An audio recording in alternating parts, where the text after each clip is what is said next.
serious problems.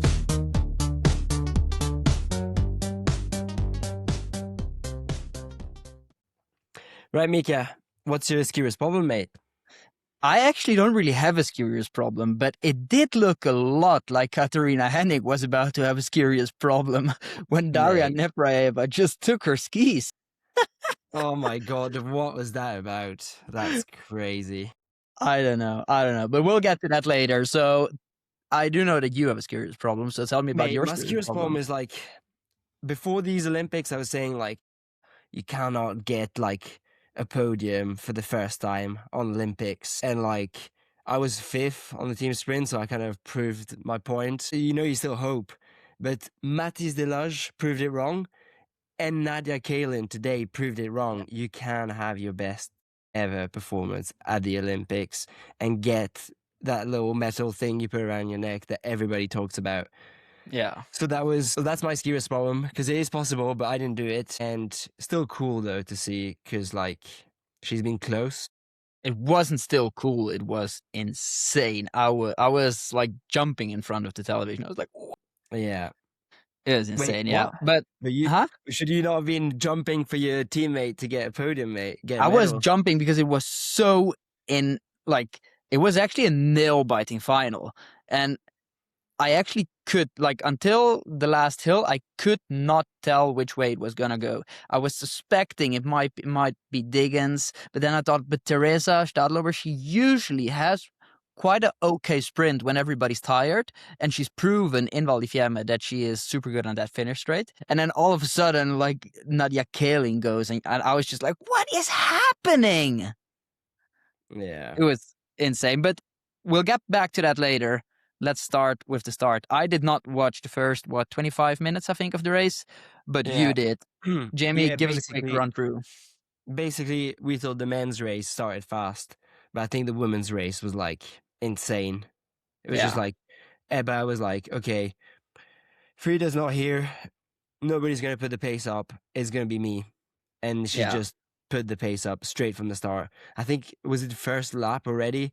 It was like a group of 3, 4, 5 maybe? 4? Wait, was that the group with Ebba, Heidi, Teresa Stadlober, and Jessie Diggins? Yes, exactly.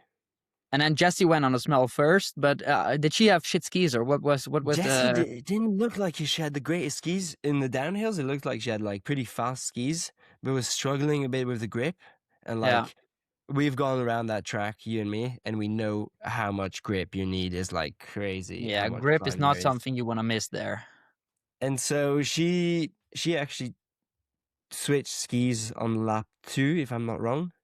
So which is like big risk, big risk, because if you switch on lap 2, you can have better skis on your second pair, but that means you're gonna have to go 5 laps on those skis, and I think that's kind of what cost her the medal, actually. Could be, but it could also be that it saved her, because did she get dropped before she changed skis, or? Yeah.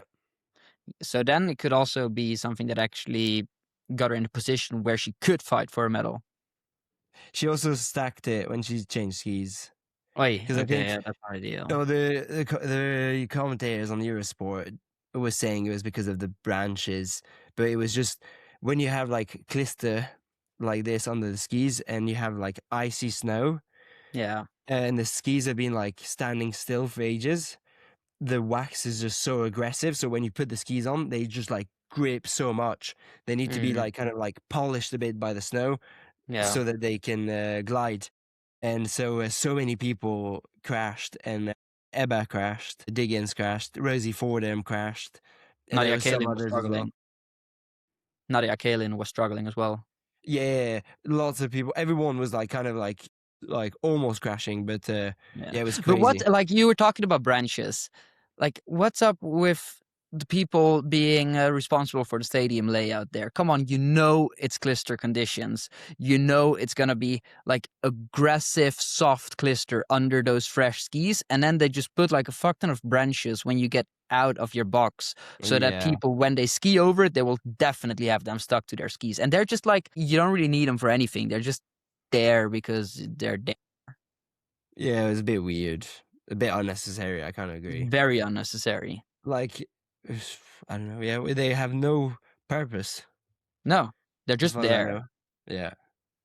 Oh Yeah, well. that's But it was okay. First and second place were kind of exciting fight until they changed skis. I think on lap 4, if I'm not wrong. Both. wait, Ebba wind up, mate. Wind up a little bit because so Jessie gets dropped in the second lap because she has bad skis, changes for new skis. Then in lap 3, I think this is just after I started watching. Teresa started struggling; she got dropped as well. But then it looked like she was actually like keeping up quite okay, 20, 30, 40 seconds behind maybe, until then in lap 4, I think, she just lost it completely in one uphill. The group behind with Jessie and it was basically Jessie actually went super fast with Nadia Kaelin there as well. Yeah, well, it was a bit more like kind of she was dropped quite early on, but she was keeping the distance with the people behind. But Niskanen and Niskanen and Fosnes, Christine Fosnes, what was she doing there? yeah, so they were kind of like keeping that distance, and they were like 10, 15 seconds behind Stadlober the entire way. Yeah. And then Jessie had changed skis. She was so far back. She was like 40, 50 seconds back on that group because she changed skis and then crashed. And she like worked her way through the pack and eventually caught them up. And when she caught up the group, they all grouped back to Stadlober. And I think it got a bit by that point, and Jessie Diggins took with her Nadia Kaelin, who had been dropped. So it was kind of like so much things happening all the time, and it was pretty exciting. But then I think while all this is going on, a bit further behind in the race, the TV crew films this ski change, and you just see Johanna Matintalo, I think it was, going into changing skis with Daria Nepraeva. And nobody was initially thinking anything about it until they replay the whole thing. Like I was watching on NRK, and Norwegian commentators, they were like, wait a second, she has bib number 14. Why is she in box number 12? And she just went into the wrong box where it was also Fischer skis. So she might have not realized straight away, just put on those skis, and then they turned out to be Katarina Hennig skis. Did Daria Nepraeva actually get a fine for it, or did she get disqualified? she got the DSQ, yeah. Oh, she got a DSQ. Yeah. Imagine after you the do finish. 50K and then you get to the finish is like, actually you're DSQ. Why did they not tell her during the race though?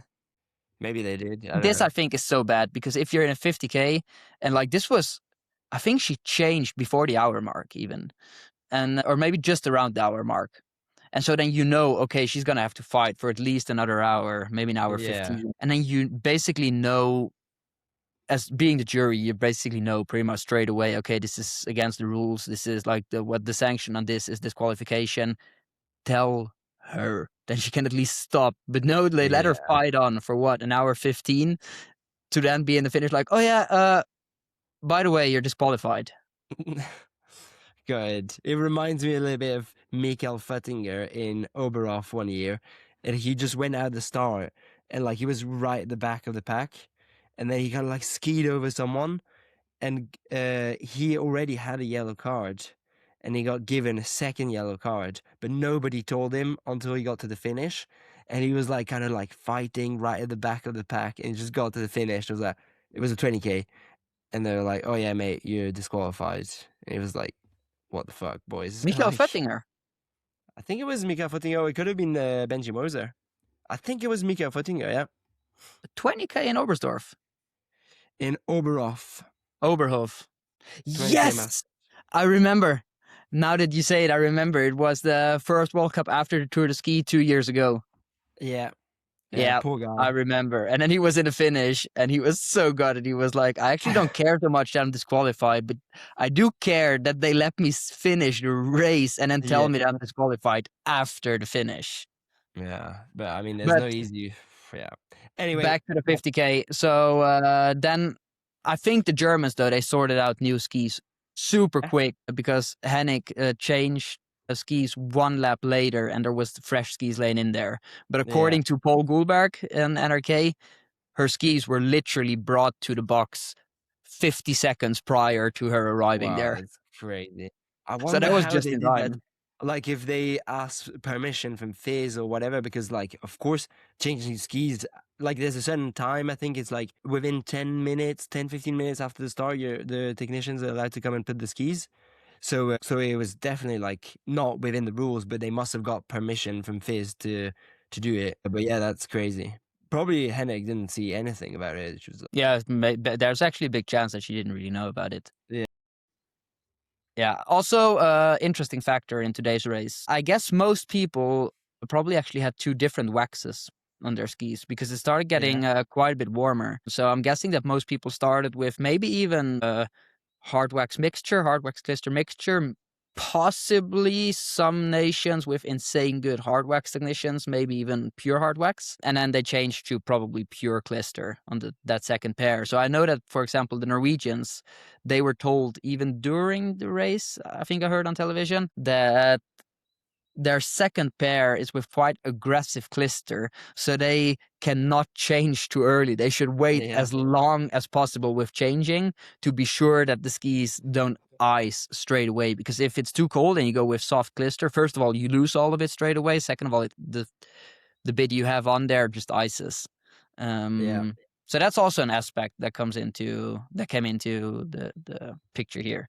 But then going on. Okay, what happened then was we had a group of 2 at the front, and then they changed skis, and then instantly Ebba Anderson, who crashed again of the change because it's Ebba Anderson, so Crashing kind of her second name. and then she just like, I don't know if the new pairs of skis she had were like fire compared to Heidi Weng, but like suddenly she was just like a class above. And I think that's interesting to see the difference that skis can make. And so yeah, that was kind of cool to see. Like it would have been cooler if they had stayed together, but like it looked like Heidi Weng was easily keeping up, and suddenly she wasn't. Yeah. And then behind there, so Ebba just kept on attacking all the time. She just kept going so fast. Gaps grew insanely big. I think Heidi was close to 2 minutes behind in the finish, and then like the bronze medal fight was going on like close to 7 minutes, 6.5 minutes behind that. And now you was just talking about Eurosport before, and I remember watching the 5-kilometer heat mass start of Toblach on Eurosport. And there's a journalist that I actually think listens to this podcast as well, which we're going to call out right here, right now. And he's called Mark Rode. He was saying after that 5-kilometer heat mass start, he was going on about how ridiculous the format was and that just it's nothing to do with cross-country skiing. And he was like, because if you look at this Polish girl, Rutka Michalak, who was 6th, I think then, like one thing that we know for sure is we'll never see her anywhere close to a result like this again. Jimmy, do you want to tell the audience what we witnessed happening in the 6th and 7th lap when all of a sudden a girl that was 2 minutes behind the group for the bronze fight just all of a sudden was there and then almost was attending the bronze medal fight? It was crazy. It was crazy. I was like TV was just showing that group, and then I was just like looking, and I was like, why is there some sort of Polish girl behind? Is she getting lapped or something? And then I realized it was her, and I was like, what the hell? How did she make it up there? Like we are talking of a group with Jesse Diggins, Niskanen, Stadlober, like these are really, really good skiers. And she was about 2 minutes back, I think, at the worst point. And she just like ate that gap the entire time. And I think I was looking at the live timing afterwards to see what happened. She gained 32nd in less than 2 kilometers at one point. So I think it was between 34.2 and 36. She gained 30 seconds on that group. So she made that group go from 1 minute to 30 seconds. So yeah, super impressive. Kudos to her. Yeah, here, if you look at this, Number 7 at 34.2 is Jessie Diggins. She is 3:40 behind. Ruka Michalek is number 8, and she is 4 minutes and 37 behind. So she's like pretty much a minute behind there. Then you go to kilometer 36, and she is literally 31 seconds behind that But then group. I She did, actually, yeah, it was like insane race by her, and like catching up that group by yourself when there's 5 or 6 girls skiing together is like super impressive. And it then also does show if you have that insane day and you have the skis, you have the mindset, because I think that actually mindset is the most important when it comes to that. It's worth to keep on fighting. We've seen it on Jessie Diggins. sure. Let's be honest. Jessie Diggins, after 10 kilometers, 15 kilometers, and maybe after 15, she was out of the medal contention. There was Yeah. just like Jessie Diggins was not in medal contention anymore. Ruka Michalek, they have nothing to do with the bronze medal fight until all of a sudden, because they didn't give up and they kept on fighting, they were there and they were actually in contention. I mean, yeah, they didn't grab the medal, but they Yeah, were no, in contention. it was nuts. It was absolutely nuts. And I did a bit of research to try and like understand where she came from, because like I have not heard of her, and like I looked down quite far down the list, so usually I have quite good control over who is racing or not. Last time, like you said, we heard about her at the Tour de Ski, but everybody was just like, oh yeah, like random girl. But she was actually like 24th on the upper Cherries, which shows like good potential. And I looked at her results. She has not raced between February 2021 and March 2025. So she had like 4 years off. And so I asked some of the Polish guys that I know, and they were telling me that, yeah, she's had some health problems, and they thought there was some sort of problem with her heart. So she kind of like stopped and started, because she's Polish and they have kids so early. She had not 1 but 2 kids, and she's from 2000, Mika. She's younger than I was us. just gonna say, I think she's younger than us, Jimmy. She has 2 kids now, and went to race in March last year at the Polish champs and just smashed everybody without any training or hardly any training. So then she did a super good year of training, and now you can see like 8th at Olympics is like, what the hell. Especially And like, the manner that she managed to grab that 8th place. yeah, like I mean that's like, she was probably starting so far back as well, so Yeah, but she had BIP 21, so it's not so bad. not so bad. But yeah, so I think it's somebody to look out for in the next couple of years. I think if she I mean, continues training well, imagine a second Justyna Kowalczyk from Poland. Imagine how good that would be for cross-country skiing. it would be insane. Like I'm actually so happy they had the good result. Like Yeah. they have a good team. They haven't had the greatest results the last few years. They have some decent results, but they don't have results like top 10 almost ever. So I think seeing that is so cool, and like getting somebody like this to fight for the medals, it would be like super cool for skiing and Polish skiing, because it's like, how many people live in Poland? There's so many. Yeah, And it's they're quite a so, big population, I think. yeah, they just watch ski jumping. So if they can be interested in ski jumping, they can definitely be interested in cross country skiing. Yeah. Yeah. So that was super cool to see. Fast forward 6th lap, second to last lap, Teresa Stadlober knew, okay, I have to shoot my shot now. Just started pushing really hard on all the climbs. But then you could see this thing that you get to see when a race has been too long and too hard. It's just everybody is equally tired. Yeah. And like everybody tries to go faster than the others, but you don't manage to drop anybody. You don't manage to ski away. There's no gaps really occurring in the group. You just saw like she was trying hard. And I can tell you this, if Teresa's trying hard in classic style in uphills, it's going really fast. But you could just see like in that group, it's okay. Everybody is died 7 times that day already.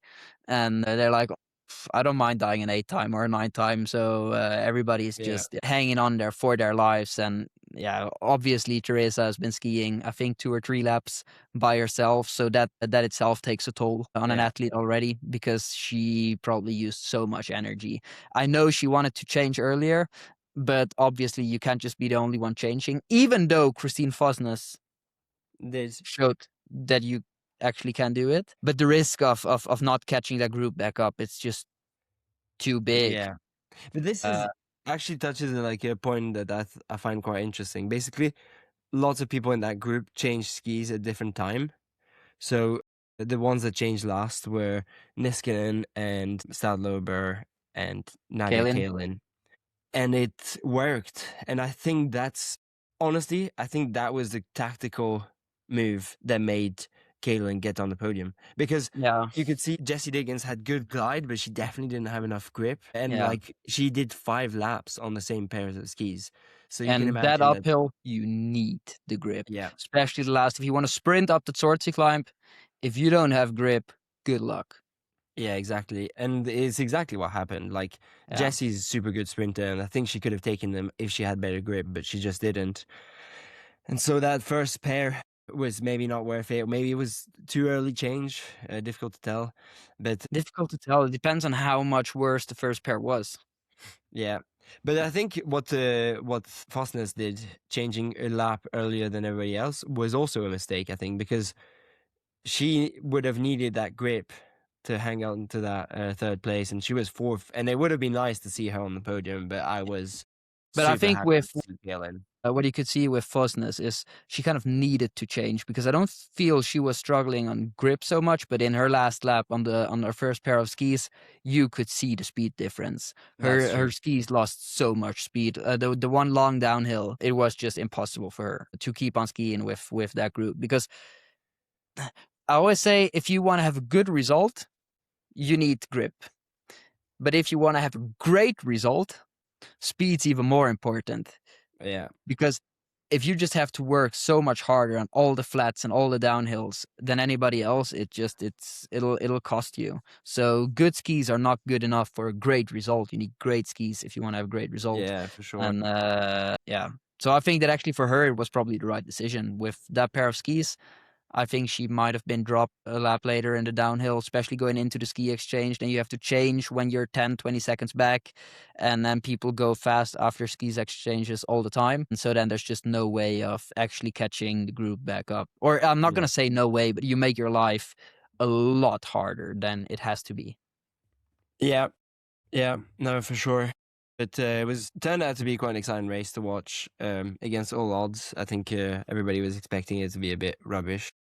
Yeah. But now we have to give some more attention just to the fact. Made Nadia Kaelin. Yeah. Wow. Like I was watching and I was stating it at the start already. But so the 6th lap, I just see Teresa pushing. And then when she didn't get her gap, I was a bit afraid already. But then I was also thinking, no, maybe she's just staying in the group now, because what actually lots of people don't realize is when people are tired, when Teresa's in a group of tired people, she's actually really fast. She's really quick then. Yeah. And so I was not convinced, but I had this thought in my mind where I was like, oh, I see a realistic chance on actually Teresa just out sprinting everybody on that last hill. Yeah. But then I had like also this other thought where I was like, yeah, but if Jessie's in the group, if you have Jessie with you in the last lap, there's just no way that Jessie's not gonna not take that medal home, because also the kind of person she is, she's this insane fighter person who just doesn't give up. But then I could already see it's like, oh, she's struggling a bit of grip. You might want to have some Every grip up time there. Yeah. Every time. And then Nadia Kaelin, I was like, yeah, but come on, she's gonna be good, but she's not gonna be on the podium, right? It's like in that group, if one person's not gonna be on the podium, it's Nadia Kaelin.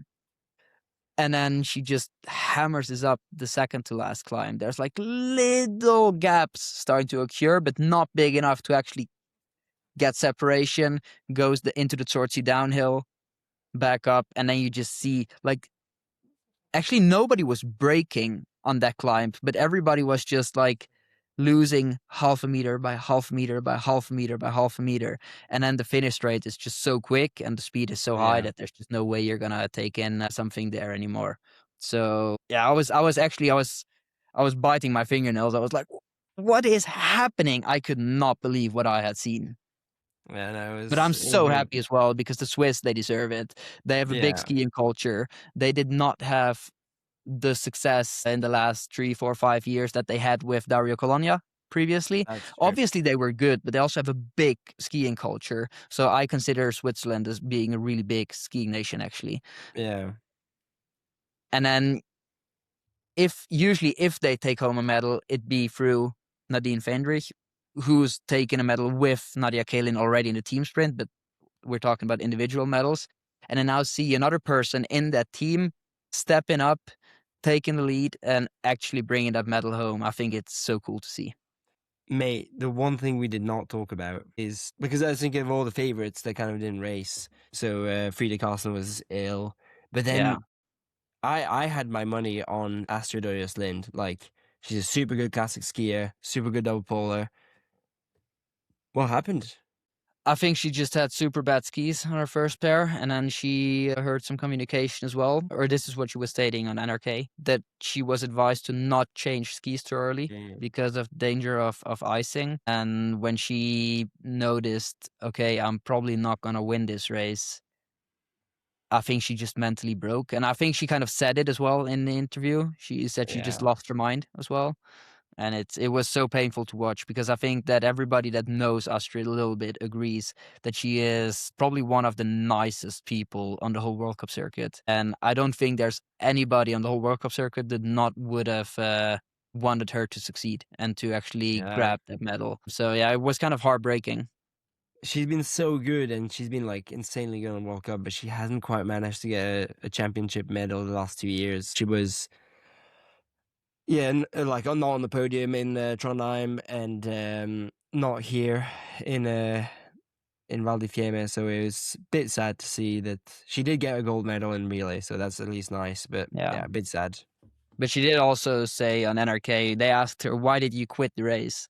And then she said last year in Trondheim, she decided to not quit the race, but to just fight until the end and just try to get the best out of her. And then I felt a bit humiliated, maybe, or Yeah, yeah, not humiliated, but it's like embarrassed. I think there's this widespread syndrome that most athletes have. When you really underperform, you kind of feel a bit ashamed of yourself because you go around there and you want to show yourself from your best side, and when you don't manage, it just feels like, yeah, it's shame. You feel guilty somewhat as well.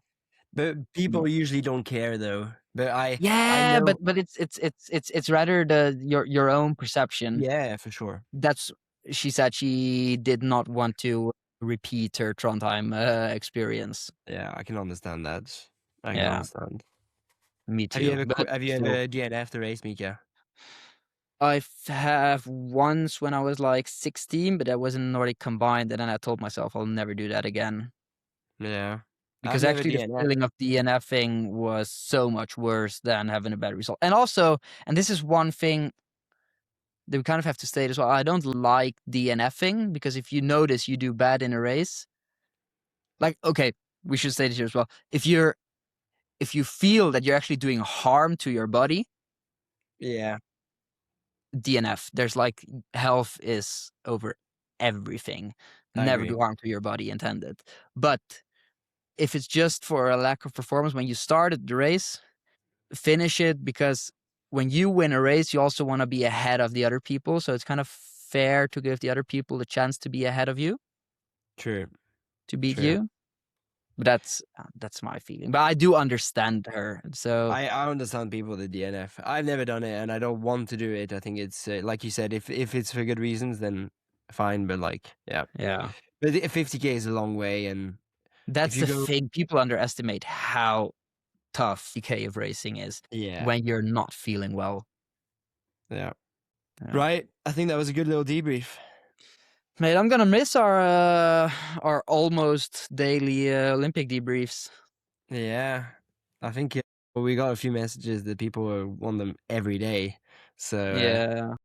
we're not gonna I manage to don't do it think we're every gonna day, do but that, but at least we'll get some guests on in the next couple weeks. So yeah, look forward to that. I think that'll be we're cool. back to our regular schedule, to our Yeah, normal schedule. new podcast with a guest coming on Thursday, and then a debrief of the Falun race weekend on Sunday. And then we'll Yeah. continue that vibe until Lake Placid. And in Lake Placid, we have something really cool planned, but we're not going to tell you yet what, but we will tell you. Yeah, it's going to be Eventually. awesome though.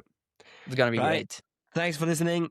And remember to say what you think in the comments. I love watching all the people like making fun of us or like calling out our Also, bullshit. one comment we got on the last video, mate, like turn this AI eye filter stuff off because I'd never seen it, but now that I noticed it, I can't unsee it. Me It's too.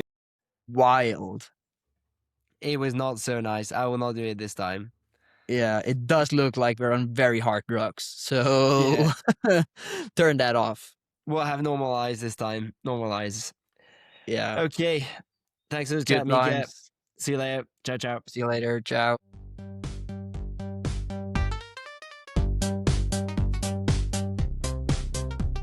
Serious problems.